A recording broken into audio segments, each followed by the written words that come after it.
prazer estar com vocês nesta manhã de vocês, aqui já é tarde, e eu queria convidá-los hoje para pensarmos sobre a doutrina da iluminação. Penso que tem sido pouco falado sobre esta obra do Espírito Santo que trabalha em nós para iluminar o nosso entendimento. Capítulo 4 de segunda carta aos Coríntios, o apóstolo Paulo escreve no verso 6 sobre isso, e nós queríamos ler este versículo, 2 Coríntios capítulo 4, verso 6, inicialmente, depois podemos ler Efésios 4, 17 a 19 ainda. 2 Coríntios 4, 6 diz assim: porque Deus que disse que das trevas resplandecesse a luz, é quem resplandeceu em nossos corações para a iluminação do conhecimento da glória de Deus na face de Jesus Cristo. Agora vá comigo para Efésios, capítulo 4, o versículo 17 a 19. Aqui diz: e digo isto, e testifico no Senhor, para que não andeis mais como andam também os outros gentios, na vaidade da sua mente, entenebrecidos no entendimento, separados da vida de Deus pela ignorância que há neles, pela dureza do seu coração, os quais, havendo perdido todo o sentimento, se entregaram à dissolução para com avidez cometerem toda impureza.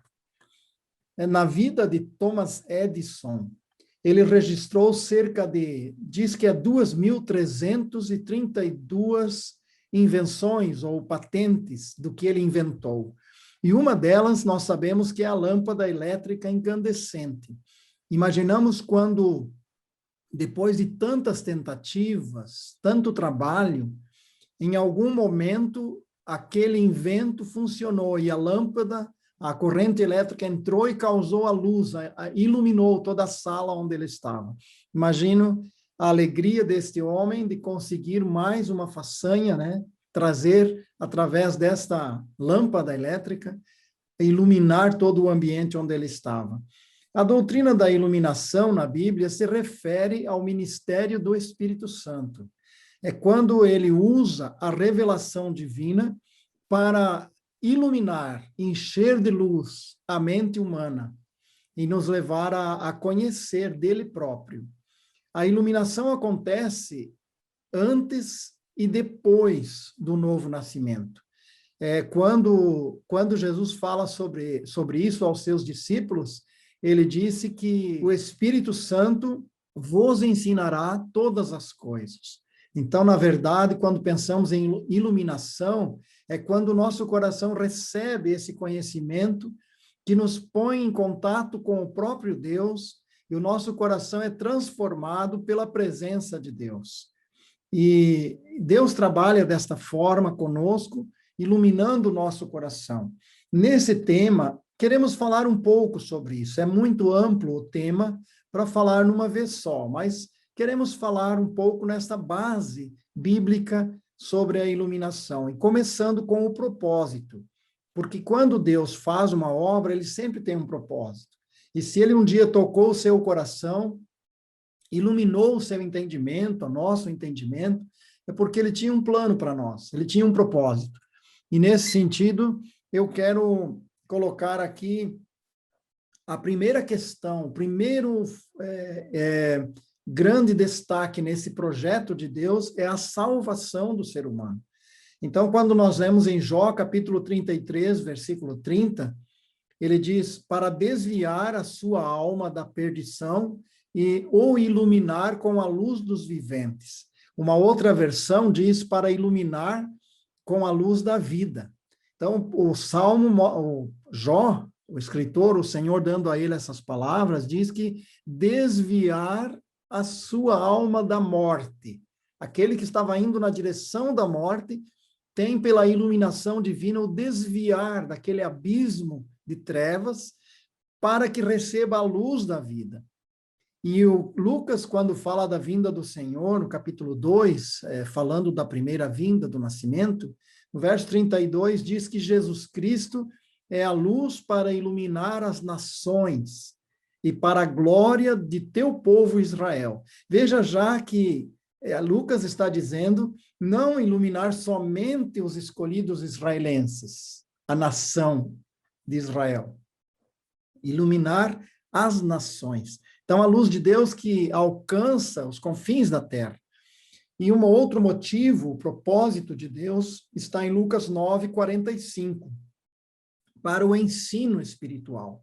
Não só para retirar das trevas o coração humano, mas para conduzir o ser humano por um caminho de luz. E ali em capítulo 9, verso 45 de Lucas diz: mas eles não entendiam esta palavra, que lhes era encoberta, para que a não compreendessem, e temiam interrogá-lo acerca desta palavra. Certamente nós estamos vivendo momentos assim, onde muitas coisas não compreendemos, nem o porquê elas acontecem, nem qual é o propósito que isso vai dar na nossa vida, especialmente quando lemos que todas as coisas cooperam para o bem dos que amam a Deus. Muitas vezes nós ficamos muito impactados com as coisas que acontecem e perguntamos, mas afinal, como é que isso pode cooperar para o bem? E nós não sabemos. É como esses discípulos, eles não entendiam e era-lhes encoberto ainda, não era permitido ainda, não havia luz sobre aquilo ainda. Em capítulo 24, verso 45, aquele momento dos discípulos no caminho de Emaús, houve um momento naquela caminhada que diz assim: então abriu-lhes o entendimento para compreenderem as Escrituras. Então, se nós estamos nesta manhã aqui, e nós queremos que o Senhor fale conosco, e que o nosso coração seja iluminado, é preciso que a gente peça ao Senhor também. Porque pode ser que muitas das dos nossos momentos como esse, talvez de reunião, nós saímos dali sem muita mudança, sem muito impacto desta palavra. Quem sabe está faltando chegar ao Senhor e dizer: ilumina o meu coração, Senhor. Em Efésios capítulo 1, verso 18, diz: tendo iluminado os olhos do vosso entendimento, para que saibais qual seja a esperança da sua vocação e quais as riquezas da glória da sua herança nos santos. Então, veja que ele diz iluminar o entendimento. Não é apenas uma luz para iluminar o caminho para nosso andar diário, mas para entender e para viver. É uma obra do Senhor para nos levar a conhecer a Deus e para nos levar a andar com Deus. Eu creio que quando pensamos na obra do Senhor, que desvenda, que ilumina o coração, nós devíamos fazer a oração que o salmista fez. Parece que ele se encontrou exatamente no ponto que estamos nesta manhã. Parece que ele estava pensando que muitas coisas na sua vida estavam obscuras, muitas situações sem explicação, muitos caminhos sem solução, problemas sem resolver. E então ele chega ao Senhor diante dessas necessidades. E ele diz no Salmo 119, verso 18, abre tu os meus olhos, para que veja as maravilhas da tua lei. Então, esse homem reconheceu que a lei de Deus era como um livro fechado para ele, se o Senhor não abrisse seus olhos. Eu não sei o teu coração, meu querido irmão, irmã, amigo, eu não sei como está. Se o teu coração está vibrante de gozo no Senhor, que as verdades espirituais estão trazendo muita esperança ao teu coração, que as verdades espirituais estão tão abundantes na sua vida, que as coisas do mundo não conseguem trazer ansiedade e dor ao teu coração, que realmente o Senhor vem e consola, direciona, traz esperança, traz gozo.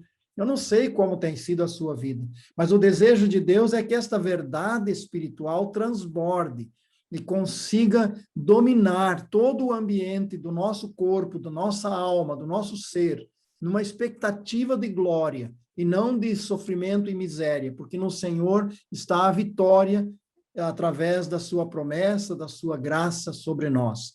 Então, como é que está a orientação espiritual dos crentes? Como é que os crentes estão sendo orientados? Temos tido convicção, temos tido firmeza, temos tido uma renovação de esperança quando as situações nos enviam mensagens de desespero, e realmente possamos pensar sobre isso. Mas, olhando a iluminação, é uma realidade espiritual fundamentada nas Escrituras, e nós já vimos que o Senhor está fazendo esta obra, tanto com aquele que não conhece, como com aqueles que já são dele, mas nós temos também que pensar no alcance, até onde chega a luz do conhecimento de Deus. E nesse sentido, nós vemos em João capítulo 1, verso 9, é onde o apóstolo, quando escreve, falando do Senhor Jesus, ele diz, ali estava a luz verdadeira, que ilumina a todo homem que vem ao mundo. Não há uma expressão que pudesse tornar mais claro do que isso.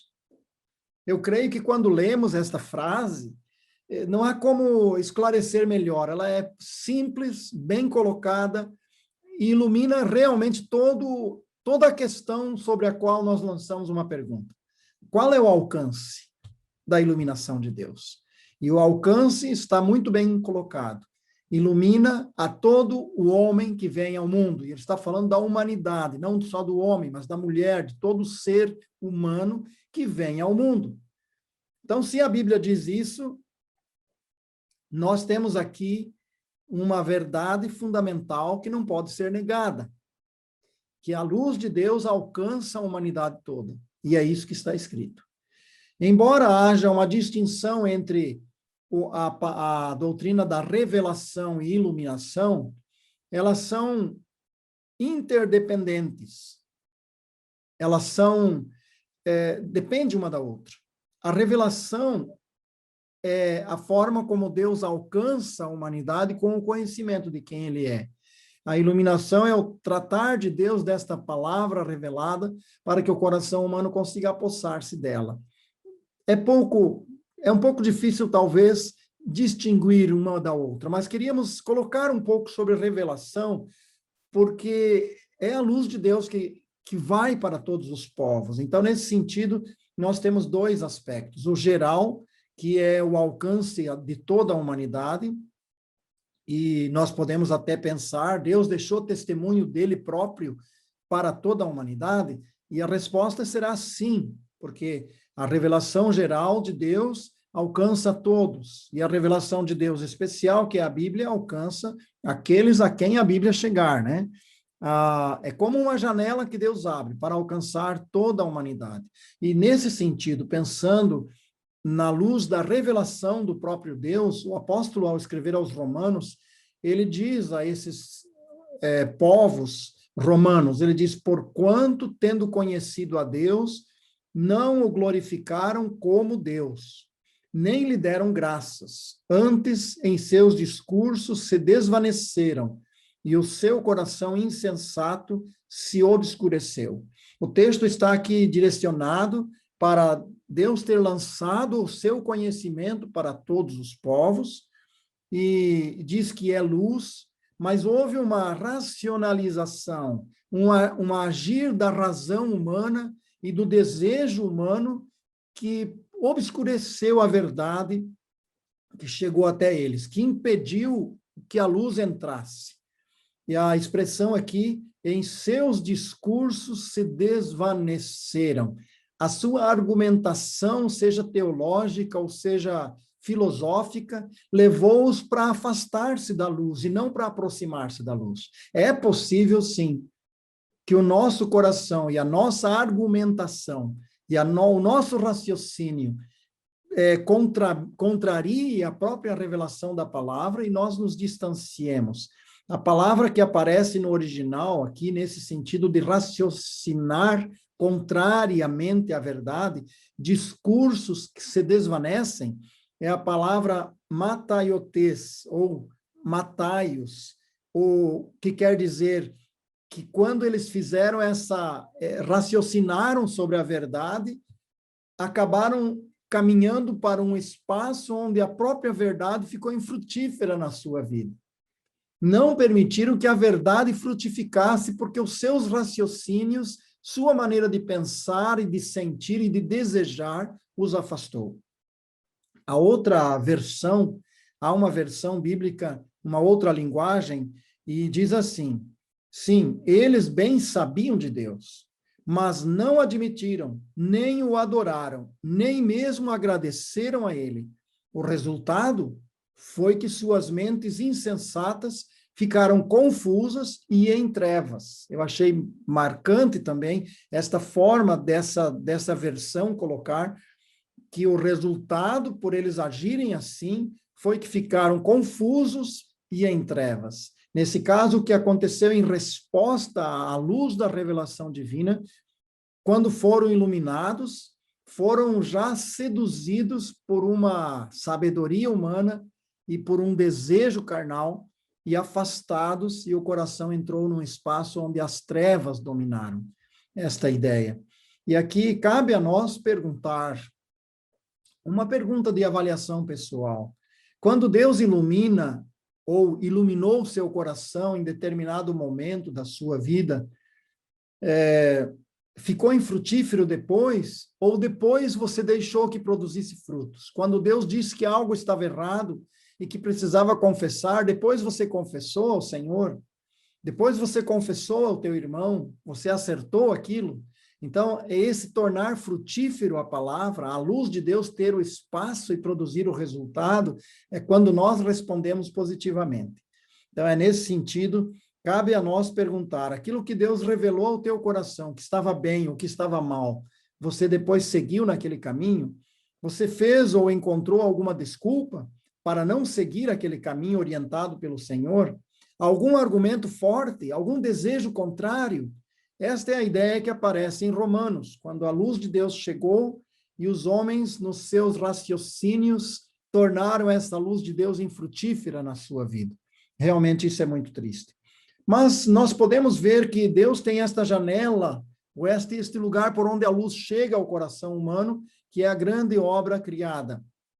Mas também temos o outro aspecto que ainda precisamos destacar, nesse sentido da luz da revelação divina, que é a consciência, a janela na alma e espírito, onde a iluminação de Deus pode chegar ao interior obscuro, em pecado, morto nas trevas, como diz a Bíblia.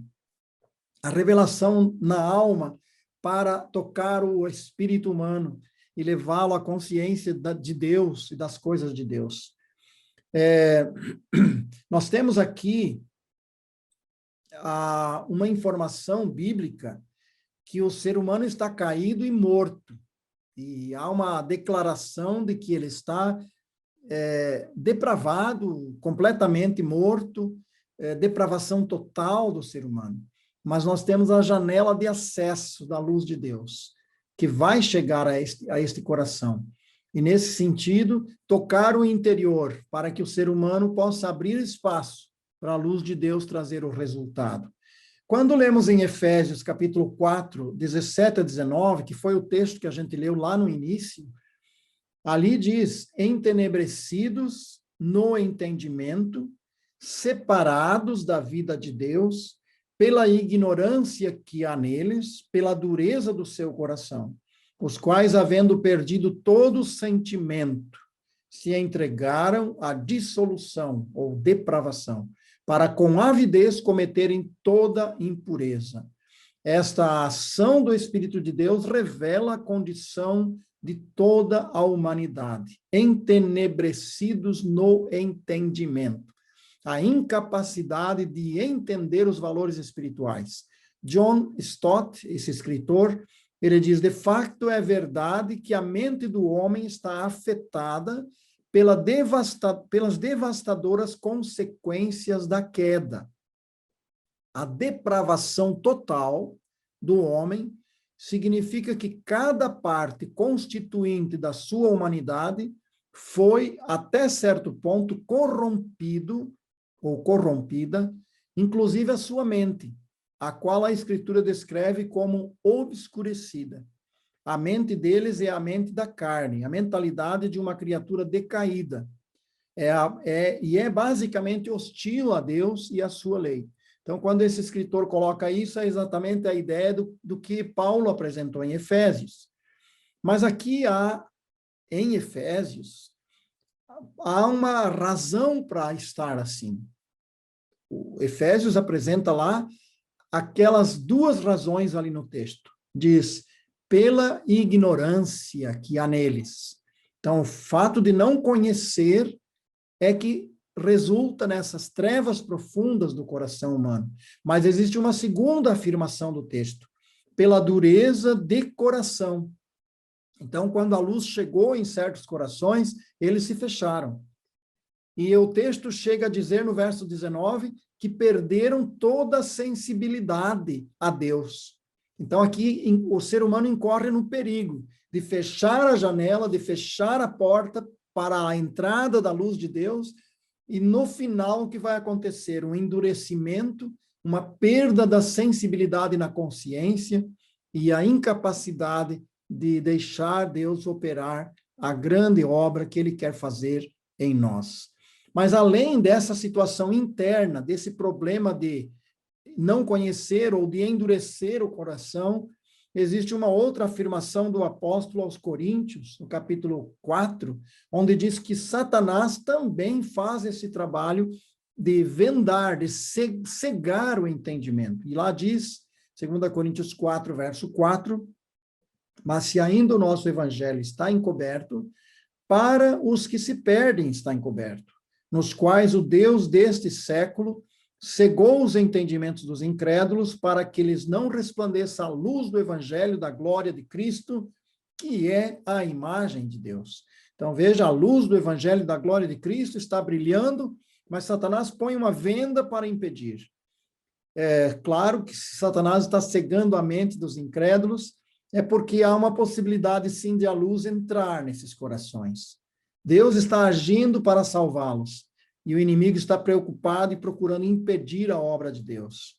Nós temos uma segunda situação, uma terceira situação, segunda no sentido externo, que é a ação do Espírito Santo. Assim como Satanás tenta impedir, Deus tenta abrir o caminho, tirar a venda dos olhos do ser humano.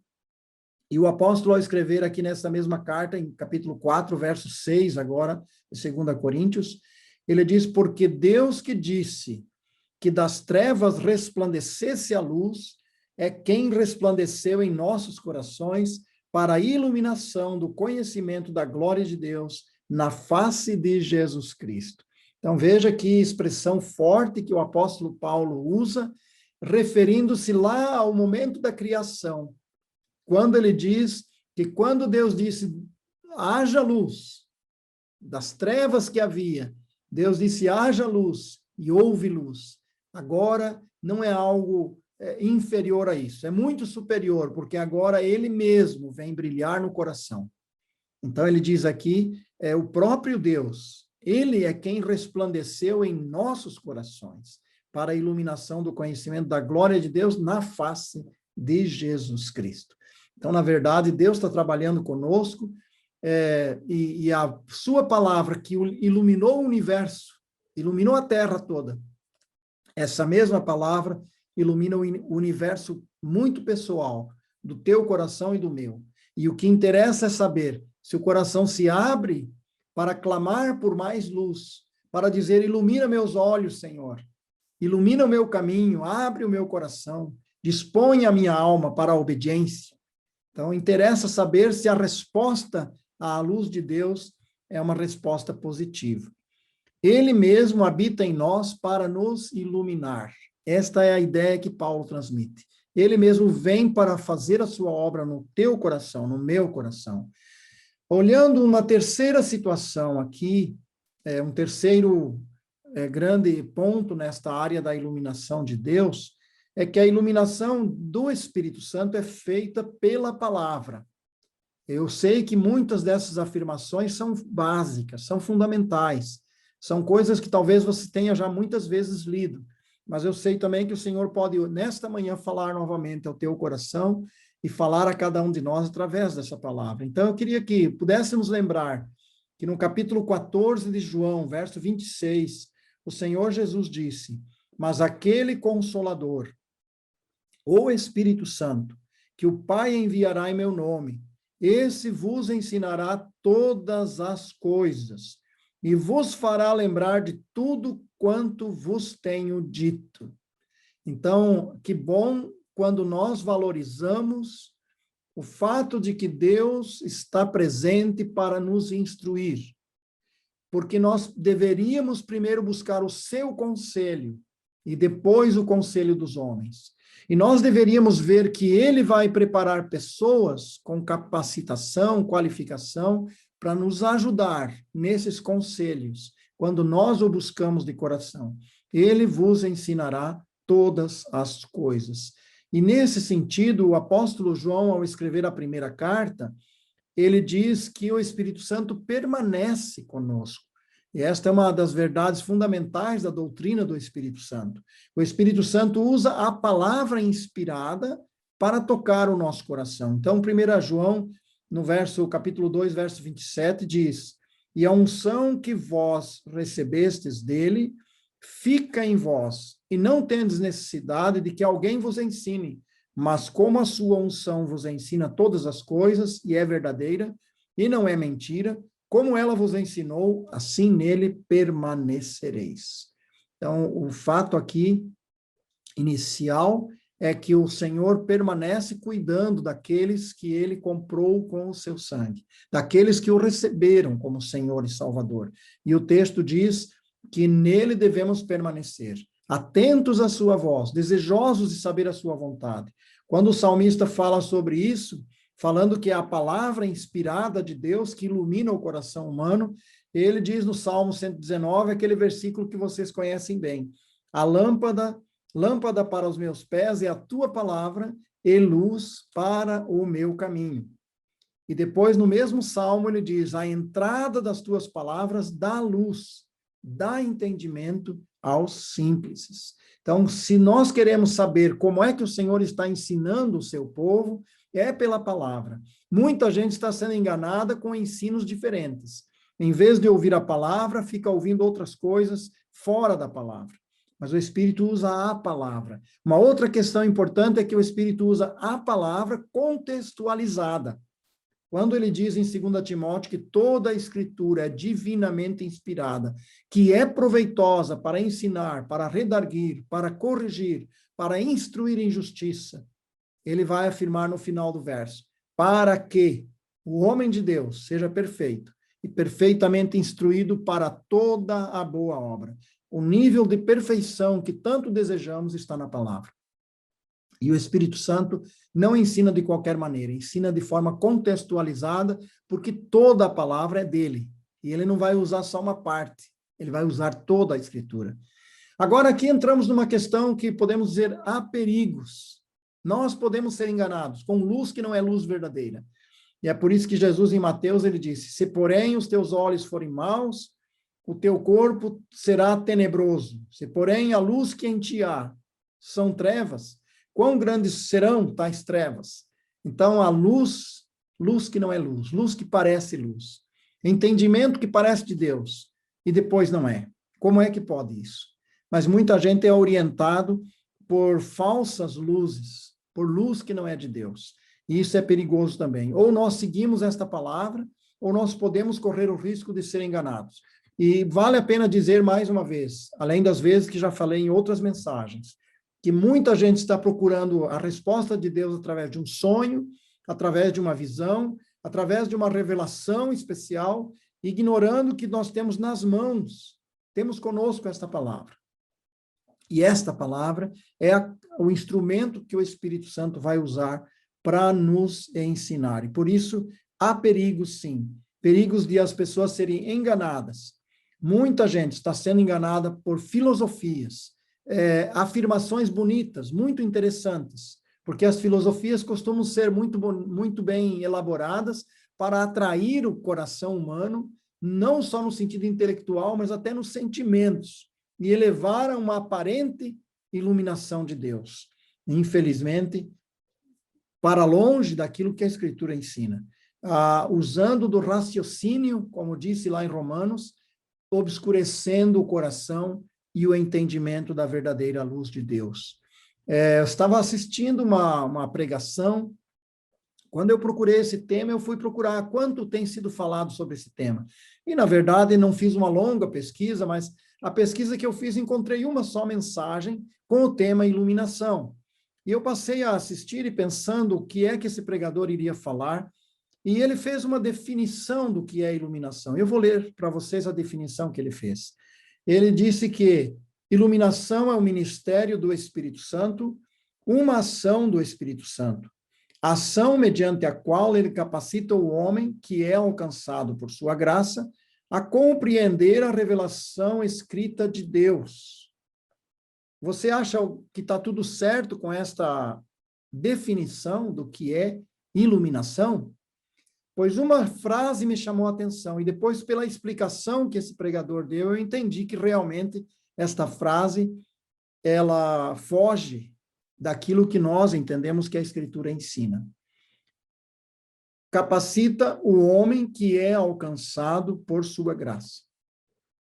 E depois ele explicou, não são todos os que são alcançados com o ministério da iluminação.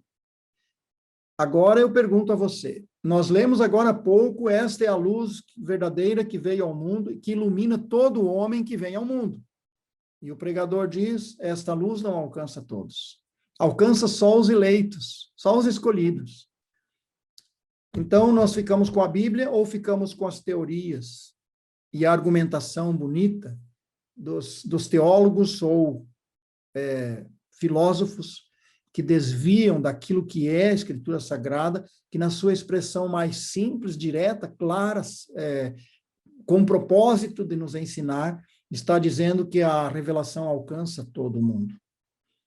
E ele usa aqui, que é alcançado por sua graça. Ele falava sobre a graça seletiva, que Deus selecionou alguns para a salvação, que os outros não serão salvos. E eu não sei se você já estudou sobre graça seletiva. Nós não vamos entrar hoje no tema, tinha que ter um tempo superior a este, certamente, para tratar desse tema. Mas eles dizem que Deus escolheu alguns para a salvação e outros não. E só que a minha palavra, esta palavra que eu uso aqui, eu sei que vocês aí usam a mesma palavra, a Bíblia Sagrada, diz que esta é a luz que ilumina todo homem que vem ao mundo. Então, a graça seletiva não está dizendo a verdade aqui, né? Dizendo que Deus escolheu alguns para a salvação, outros para a perdição. Há um grande perigo de ser seduzido por essas ideias interessantes, aparentemente verdadeiras, por essas definições que trazem um bocadinho de veneno no meio de muita coisa boa. Mas esse veneno mata. Nós precisamos também observar que a iluminação é o tempo da oportunidade que o Espírito oferece a todos. E nesse sentido, o mesmo pregador dizia que esta obra ele não realiza em todo o mundo, infelizmente, disse ele. Ele realiza somente nos homens que são alcançados por sua graça. E nesse sentido, nessa afirmação que ele fez, eu achei interessante a palavra infelizmente. Quando ele disse essa obra ele não realiza em todo mundo, infelizmente. Quer dizer que o coração humano tem a sensação de que Deus está agindo mal. Que a nossa percepção de ética e de moral, de moralidade, é melhor do que a do Espírito Santo. Infelizmente, ele não faz em todo mundo. É triste ver como o ser humano pode chegar a esta escuridão com aparência de luz. E consegue afirmar que Deus quer salvar somente alguns, que infelizmente ele não destinou a vida eterna a todos, e nem chama a todos, quando a Bíblia é clara em mostrar isso. Nós temos aqui também, gostaria que nós pudéssemos, já chegando ao final do nosso tempo de estudos, pensar naquilo que ficou nas Escrituras, para que nós seguíssemos como exemplo. Eu queria que vocês vissem em Atos 17, verso 11, a afirmação que se faz de um grupo de crentes que adotou uma atitude sincera, fiel a Deus, submissa à palavra e com capacidade de olhar este livro e julgar as demais coisas para ver se as outras estão certas. E não usar a filosofia e a teologia humana para julgar o livro, mas o próprio livro fazer o juízo das coisas. E lá em Atos capítulo 17, verso 11, diz, ora, estes foram mais nobres dos que os que estavam em Tessalônica, porque de bom grado receberam a palavra, examinando cada dia nas Escrituras se estas coisas eram assim. Então, nós temos ali um grupo de crentes que, ao receber a palavra de Deus, crendo nela, passaram a examinar e conferir a palavra do apóstolo com a palavra escrita, com aquilo que se dizia em todo o Antigo Testamento, porque eles não tinham o Novo Testamento. Então, eles tinham que fazer a comparação com o Antigo Testamento. Nós temos toda a Escritura. Nós não precisamos recorrer a partes isoladas, nós temos toda ela e nós podemos trabalhar com todo o entendimento da Escritura. E também, voltando àquele versículo que nós citamos antes, como o Espírito Santo está em nós, quando João diz, e a unção que vós recebestes dele fica em vós. Até dá a impressão que João está dizendo, você não precisa ir à igreja, mas não é isso que ele diz, porque ele usa toda a Escritura. Deus usa toda a Escritura. E há vários textos que estão falando da necessidade de comunhão entre os crentes. Então, nós precisamos sim. Mas João diz, e não tendes necessidade de que alguém vos ensine. Por quê? Porque muitos mestres já haviam saído pelo mundo, falsos mestres, no tempo em que o apóstolo João escreve esta carta, e as pessoas ouviam de boa mente, sem fazer a avaliação que os bereanos faziam. E então ele diz, vocês, além de tudo, têm o Espírito Santo morando em vocês. Vocês podem olhar este livro, buscar a Deus, e Deus vai ensiná-los. Vocês podem ter comunhão com pessoas que se sujeitam a esta verdade, e também seguir os ensinos claros, simples, corretos da Escritura Sagrada. Então ele diz, vos ensinará todas as coisas, né? E nele vocês devem permanecer. Eu fico imaginando por que Thomas Edison registrou os seus inventos. E certamente para não perdê-los, para que não fosse roubado dele aquele direito. Quando ele criou a lâmpada elétrica e quando ele viu a luz brilhar, ele registrou por quê? Para não perder isso. Quando nós assumimos um compromisso com o Senhor, e quando nós assumimos de tal maneira que isso fique cravado em nossos corações, então nós não perderemos a bênção da direção do Espírito sobre nós. Estamos vivendo em um mundo de trevas, uma sequência de situações no mundo que gera muito desespero, muita falta de visão do que poderá acontecer. Nós não temos perspectivas quase. Tudo está em baixa, mas o coração do cristão pode estar iluminado com a esperança divina, com a graça divina, para que possamos saber que o Senhor está em nós e Ele nos ensinará no momento certo as decisões certas que devemos tomar. Você crê nisso? E você procura deixar que a luz do Senhor brilhe em teu coração, ilumine a sua alma, o seu entendimento? Eu sei que, na verdade, muito do que falamos hoje, neste momento, são temas já conhecidos, mas eles, sem dúvida, vão dar base para aquilo que você vai pesquisar em relação à segurança deste ensino da palavra de Deus, guiado pelo Espírito, para nos orientar em todas as nossas decisões. Decisões na família, decisões no trabalho, decisões no mundo em meio a estas calamidades. O Senhor tem um caminho para você, um caminho para cada um dos seus filhos. O Senhor trabalha com um propósito. Se Ele coloca uma vida num determinado lugar, é porque ali Ele quer usar esta pessoa. E Ele ilumina o coração desta pessoa para saber como pode ser usado. Mas é preciso que a gente abra as janelas da nossa vida, que a nossa consciência esteja purificada, que o nosso coração esteja livre de consciência do mal, de coisas não resolvidas, e que nós possamos deixar que este livro fale conosco. Não apenas deixar que fale num momento como este, mas irmos em busca, irmos ao encontro deste livro precioso e ganharmos nele o conhecimento para decisões corretas, decisões sinceras, decisões em sujeição à vontade do Senhor.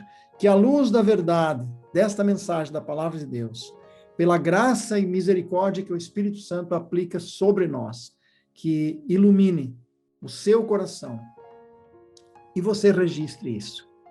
Registre esse momento onde Deus toca o teu coração. Coloque isso para ficar gravado para outros tempos, você retornar àqueles registros e dizer: Deus esteve comigo naquela situação e Deus pode conduzir-me nessas outras. A iluminação do Espírito Santo.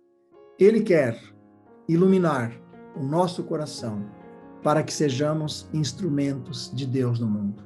Deus nos abençoe com a sua palavra. Amém.